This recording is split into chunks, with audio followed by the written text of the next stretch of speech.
प्रधानमंत्री नरेंद्र मोदी आज मन की बात के जरिए देश को संबोधित करेंगे। ये मन की बात का 66वां एपिसोड होगा। कहा जा रहा है कि पीएम चीन के टेंशन को लेकर बात कर सकते हैं। कार्यक्रम आज सुबह 11 बजे होगा।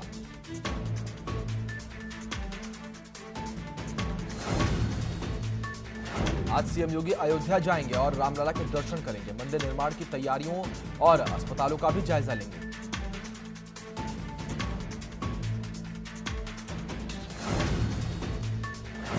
दुनिया में हर दिन कोरोना की रफ्तार तेज होती चली जा रही है। दुनिया में कोरोना मरीजों की संख्या 99,04,000 हो चुकी है। वहीं इलाज के बाद 50,01,000 लोग ठीक हो चुके हैं, जबकि कोरोना की वजह से पूरी दुनिया में 4,97,000 लोगों की मौत हो चुकी है।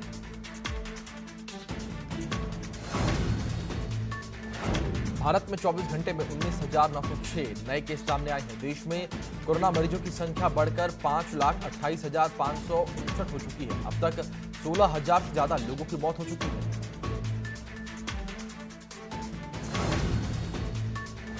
महाराष्ट्र में हर दिन कोरोना का आंकड़ा बढ़ता ही चला जा रहा है। महाराष्ट्र में कोरोना के एक्टिव केस की संख्या 65,844 पहुंच गई है। वहीं इलाज के बाद 79,815 लोग ठीक हो चुके हैं, जबकि कोरोना की वजह से 7,106 लोगों की मौत हो चुकी है। महाराष्ट्र में कोरोना की कुल संख्या 1,52,765 है।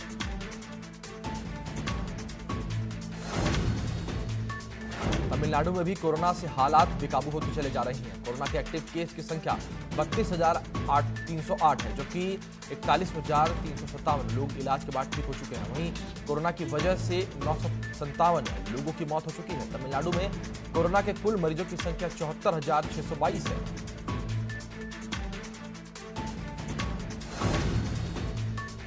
दिल्ली हर दिन कोरोना की रफ्तार तेज होती चली जा रही है। दिल्ली में एक्टिव केस की संख्या 27,657 है।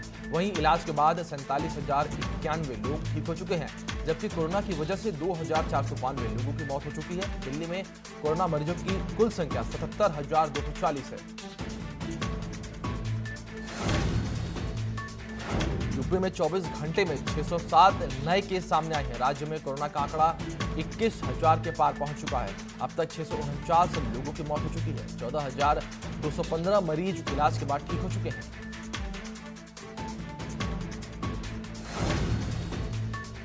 उत्तराखंड में कोरोना मरीजों की तादाद हर दिन बढ़ रही है। 66 नए मामले सामने आने के बाद उत्तराखंड की कुल मरीजों की संख्या 2,791 हो चुकी है।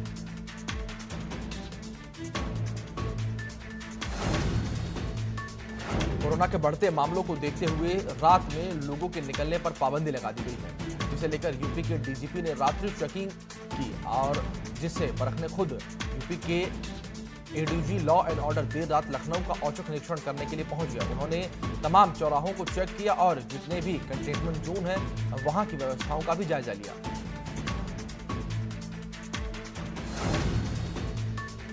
कोरोना की बढ़ती संख्या को लेकर यूपी सरकार पूरी तरह से अलर्ट हो चुकी है। लखनऊ में ट्रूनेट मशीन से कोरोना की जांच की जा रही है। ट्रूनेट मशीन से जांच के बाद 30 मिनट में रिपोर्ट मिल जाएगी। सिविल अस्पताल और लोकबंधु अस्पताल में भी ट्रूनेट मशीन से जल्द ही जांच शुरू हो जाएगी। देहरादून में अब अगले हफ्ते से साप्ताहिक बंदी नहीं होगी। सीएम त्रिवेंद्र सिंह रावत ने इसके आदेश दिए हैं। आपको बता दें कि सीएम ने साप्ताहिक बंदी नहीं करने के आदेश दिए हैं। लगभग 1 महीने तक हर शनिवार रविवार को बाजार बंद रहते थे। 2 दिन की बंदी में शहर को सैनिटाइज किया जाता था। उधम सिंह नगर के एडिशनल एएसपी देवेंद्र पिंचा ने खटीमा कोतवाली पहुंचकर एएसओ और पुलिसकर्मियों के साथ बैठक की। साथ ही उन्होंने कोरोना के बढ़ते संक्रमण के बारे में सतर्क रहने की सलाह दी। एसपी ने अधिकारियों को निर्देश दिए कि वह अपने थाना क्षेत्र में ड्यूटी के दौरान पुलिसकर्मियों को विशेष एहतियात बरतने के लिए निर्देश दें। कोरोना का कहर लगातार जारी है। वहीं आगरा के अस्थायी जेल में कोरोना ने दस्तक दे दी है। आपको बता दें कि अस्थायी जेल में पहले 2 महिलाएं और 1 शख्स कोरोना की चपेट में था। वहीं अब 3 और नए मामले आने के बाद कोरोना की संख्या 6 पहुंच गई है। वहीं बात करें आगरा में कोरोना के आंकड़ों की, तो कोरोना का आंकड़ा 1184 पहुंच चुका है।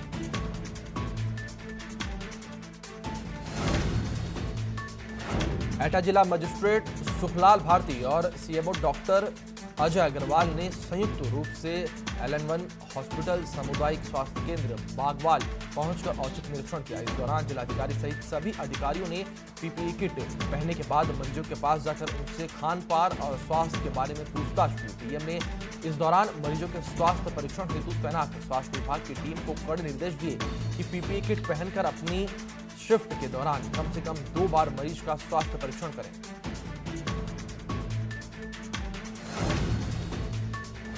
राजीव गांधी फाउंडेशन को लेकर बीजेपी के राष्ट्रीय अध्यक्ष JP नड्डा ने प्रेस कॉन्फ्रेंस में सोनिया गांधी से 10 सवाल पूछे थे, जिस पर कांग्रेस ने पलटवार किया है और बीजेपी पर 10 सवाल दागे हैं। साथ ही बीजेपी और RSS को मिलने वाली विदेशी फंडिंग पर भी सवाल उठाए हैं। कांग्रेस ने चीन की सत्तारूढ़ कम्युनिस्ट पार्टी ऑफ चाइना के साथ बीजेपी और RSS के रिश्तों को लेकर भी सवाल पूछे हैं।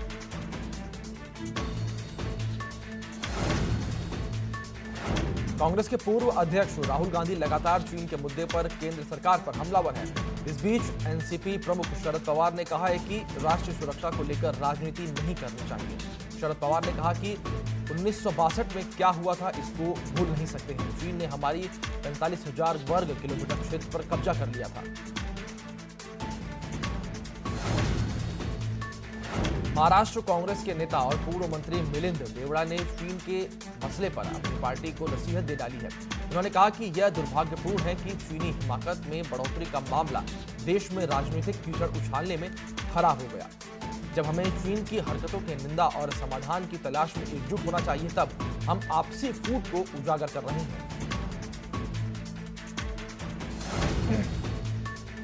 चीन के तेवर को आईना दिखाने और मुंहतोड़ जवाब देने के लिए भारत ने LAC में एयर डिफेंस मिसाइल सिस्टम तैनात कर दी है।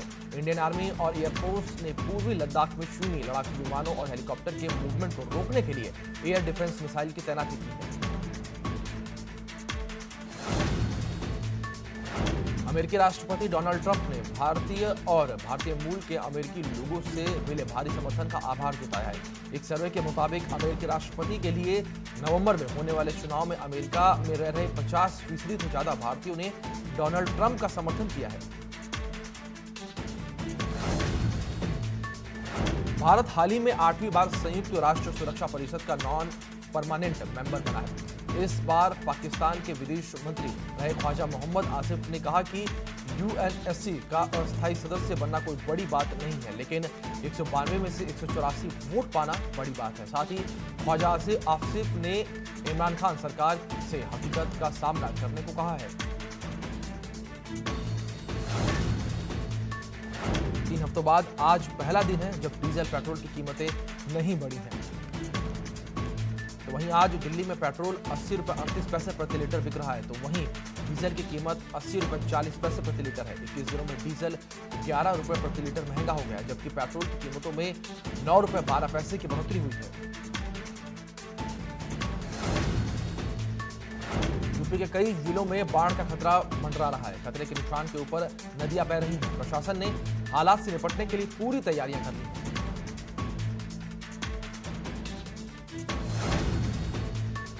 कानपुर में एसपी विधायक अमिताभ वाजपेयी 13 दिन बाद धरना समाप्त किया है। वाटर सप्लाई की मांग को लेकर एसपी विधायक धरने पर बैठे थे। मांग पूरी होने के बाद धरना उन्होंने खत्म किया है।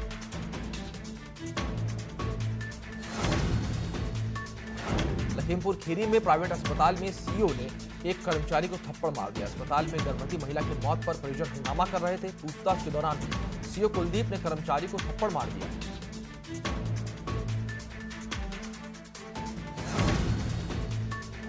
उन्नाव में एसपी से मिलने पहुंची दिव्यांग महिला के साथ अभद्रता की गई है। आपको बता दें, सीईओ और एसएचओ ने महिला को भगा दिया। इतना ही नहीं, थप्पड़ मारकर दांत तोड़ने की धमकी तक दी। आपको बता दें कि सफीपुर में निरीक्षण करने एसपी पहुंचे थे।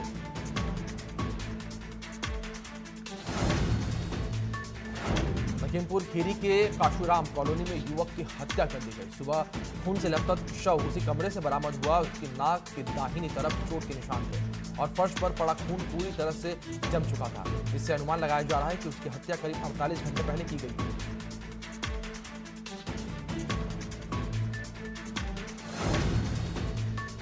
मेरठ में एक तरफा मोहब्बत में डबल मर्डर को अंजाम दिया गया है। दरअसल युवक ने लड़की और उसके पिता की हत्या कर दी। कल लड़की की शादी होनी थी। वारदात को अंजाम देने के बाद आरोपी फरार हो गया।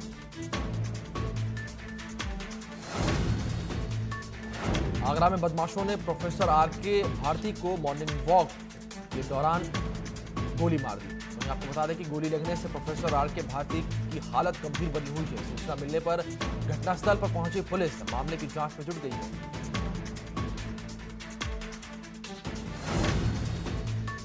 महाराष्ट्र में अलग अलग क्षेत्रों में 3 महिलाओं की हत्या कर दी गई। तीनों हत्याओं में ससुराल वालों पर आरोप लगा है। रानीपुर में अवैध संबंध के शक में पति ने पत्नी की हत्या कर दी। वहीं खैरीघाट क्षेत्र में फंदे पर महिला का शव लटका हुआ मिला। मोतीपुर क्षेत्र में नहर के पास महिला का शव मिला है।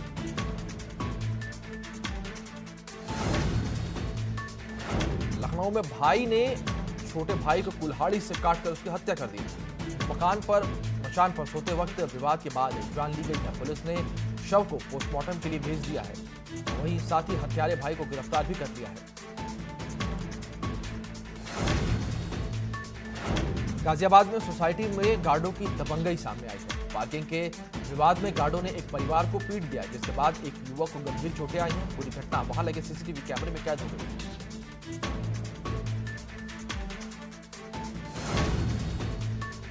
जनपद मुजफ्फरनगर में थाना रामराज क्षेत्र के गांव हमीशपुर में हुई युवक की हत्या पुलिस ने आज खुलासा कर दिया है, जिसमें पुलिस ने 4 आरोपियों को गिरफ्तार किया है। गिरफ्तार किए गए आरोपियों में युवक की हत्या की बात स्वीकारते हुए अवैध संबंध का कारण बताया और हत्या को आत्महत्या दर्शाने के उद्देश्य से उसके शव को पेड़ पर लटका दिया था। पुलिस ने 4 आरोपियों को जेल भेज दिया है। हापुड़ में एक प्रेमी का अनोखा ड्रामा सामने आया है। प्रेमिका की शादी से नाराज प्रेमी ने रेलवे की चलती लाइन पोल पर चढ़कर घंटों हाई वोल्टेज ड्रामा किया। घंटों की मशक्कत के बाद पुलिस ने प्रेमी को पोल से नीचे उतारा। वहीं पुलिस मामले की जांच में जुटी हुई है। हाथरस गांव क्षेत्र के गांव गंगोचुली में जमीन को लेकर पुत्र ने दोस्त के साथ मिलकर अपने पिता की गमछे से गला घोंटकर हत्या कर दी। मृतक रविंद्रपाल का शव शुक्रवार को घर में ही परिजनों को चारपाई पर मिला था। रविंद्रपाल के शव को पुलिस ने पोस्टमार्टम के लिए भेजा और साथ ही मामले की जांच में पुलिस ने बेटे और दोस्त को आरोपी पाया है। पुलिस ने आरोपियों को जेल भेज दिया है।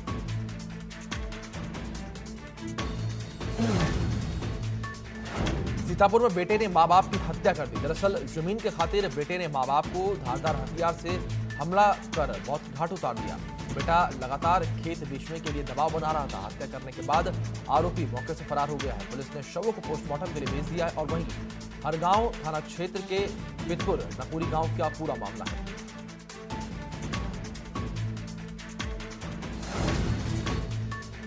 मेरठ में एक साथ 3 बाइक चोरी होने से हड़कंप मच गया। बाइक चोरी की पूरी वारदात सीसीटीवी कैमरे में कैद हो गई है।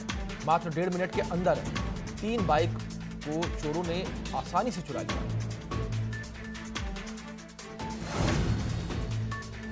कानपुर में चोरों ने एटीएम मशीन तोड़ दी है, लेकिन कैश निकालने की अभी तक कोई भी जानकारी सामने नहीं आई है। बैंक अधिकारियों को इस घटना की जानकारी दी गई है। सूचना मिलने पर पुलिस वहां पहुंच चुकी है और जांच पड़ताल में जुट गई है।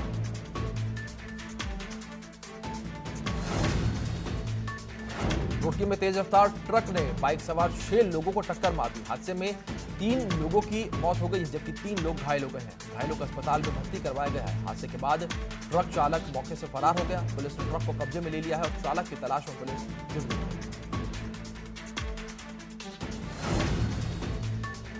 मुख्यमंत्री त्रिवेंद्र सिंह रावत ने रोजगार को लेकर बयान दिया है और कहा है कि रोजगार का अवसर बढ़ाने के लिए लघु और मझौले उद्योग महत्वपूर्ण है। लॉकडाउन से प्रभावित उद्योगों को दोबारा संचालित करने पर जोर दिया जाएगा। साथ ही कहा है कि आत्मनिर्भर भारत पैकेज में भी एमएसएमई पर ध्यान केंद्रित किया गया है। देहरादून में मुख्यमंत्री आवास परिसर में ग्राफ्टिंग की गई है। आम के एक पेड़ पर 42 प्रजातियों की ग्राफ्टिंग हुई है। मुख्य उद्यान अधिकारी ने सीएम को विस्तृत जानकारी दी है। आपको बता दें कि आवास परिसर में इस साल 22 किलो शहद का उत्पादन हुआ है। कांग्रेस के प्रदेश उपाध्यक्ष मदन सिंह बिष्ट ने प्रदेश और केंद्र सरकार को 2 टूक शब्दों में जता दिया है कि कांग्रेस बीजेपी सरकार की तानाशाही को बर्दाश्त नहीं करेगी। कांग्रेस का कहना है कि बीजेपी चाहे जितना मुकदमा लगा ले, पर कांग्रेस अपना आंदोलन खत्म नहीं करेगी। पिथौरागढ़ में मुंशियारी मिलन मोटर मार्ग में बैली ब्रिज का दोबारा निर्माण कर दिया गया है। 5 दिन के अंदर बैली ब्रिज बनकर तैयार किया गया है। 22 जून को ब्रिज टूट गया था। बीआरओ के काम की सराहना की जा रही है। खटीमा के बनबसा में लॉकडाउन के दौरान बिजली बिल को मध्य प्रदेश सरकार की तर्ज पर माफ करने की भी मांग हुई है। प्रदर्शनकारी का कहना है कि विद्युत विभाग ने बनबसा क्षेत्र में 4 महीने का बिल एक साथ भेज दिया है, जिसका अमाउंट बहुत ज्यादा है। लॉकडाउन के चलते आमजन और व्यापारी सभी परेशान हैं। ऐसे में 4 महीने की एक साथ बिजली बिल की वसूली आमजन का शोषण है। अल्मोड़ा में पालिका गेट के ठीक सामने लंबे समय से नाई की दुकान खोले जाने के विरोध में हिंदुवादी संगठनों में नाराजगी है। संगठनों ने पालिका को चेताते हुए कहा है कि अगर अतिक्रमण को जल्द ही नहीं हटाया गया तो मामले को लेकर कोर्ट में जाने के लिए मजबूर हो जाएंगे। संगठन के लोगों का कहना है कि रसूखदारों की वजह से अतिक्रमण कर दुकान खोली गई है। टिड्डी दल ने दिल्ली गुरुग्राम के बाद अलीगढ़ में हमला बोल दिया है। टिड्डी दल गुरुग्राम होते हुए टप्पल की तरफ से अलीगढ़ की सीमा में प्रवेश कर गया है। टिड्डियों ने भैंसा और मक्का की फसल को मामूली नुकसान पहुंचाया है। हालांकि प्रशासन, कृषि विभाग और फायर ब्रिगेड की टीम पहले से ही सतर्क है। ग्रामीणों को भी सतर्क कर दिया गया था, इसलिए टिड्डी दल को आगे की तरफ भगा दिया गया।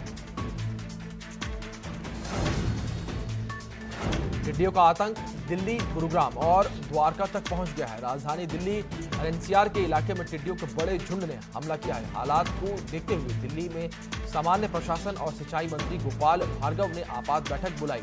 वहीं दिल्ली समेत एनसीआर में अलर्ट जारी कर दिया गया है। घरों की खिड़कियां, दरवाजे बंद रखने की सलाह दी गई है। ग्रेटर नोएडा में टिड्डी दल ने दस्तक दे दी है। कोतवाली गांव में टिड्डी दल पहुंच गया है। किसानों की फसलों पर टिड्डियों का हमला जारी है। टिड्डियों को भगाने के लिए किसान लगातार जूझ रहे हैं।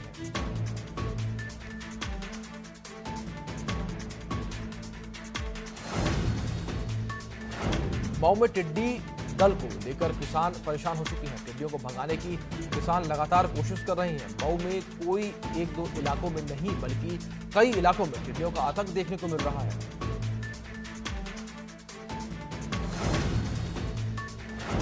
अम्बेडकर नगर में टिड्डियों के आने से लोगों में दहशत का माहौल बना हुआ है। ग्रामीण इलाके में टिड्डी दल देखा जा रहा है। थाली और ड्रम बजाकर लोग टिड्डी को भगा रहे हैं। जिले में कल से ही टिड्डी दलों का आतंक जारी है।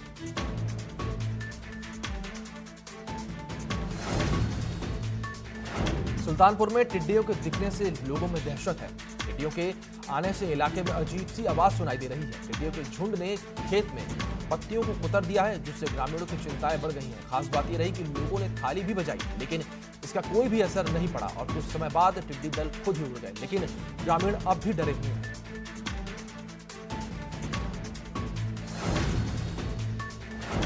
कुशीनगर में भारी संख्या में टिड्डियों का दल पहुंचने से किसानों को भारी परेशानी का सामना करना पड़ रहा है।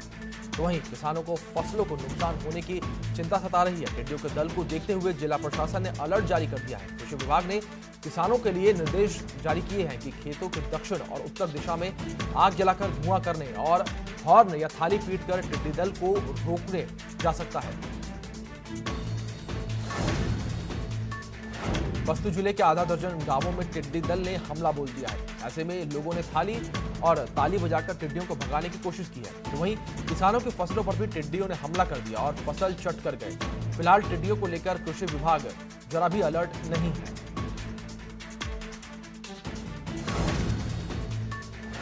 गोरखपुर में भी टिड्डियों का दल पहुंच चुका है। कई किलोमीटर लंबा टिड्डी दल यहां देखा गया है। टिड्डियों की दस्तक से किसान परेशान हैं, वहीं अधिकारी बरसाती कीड़े बताकर पल्ला झाड़ रहे हैं।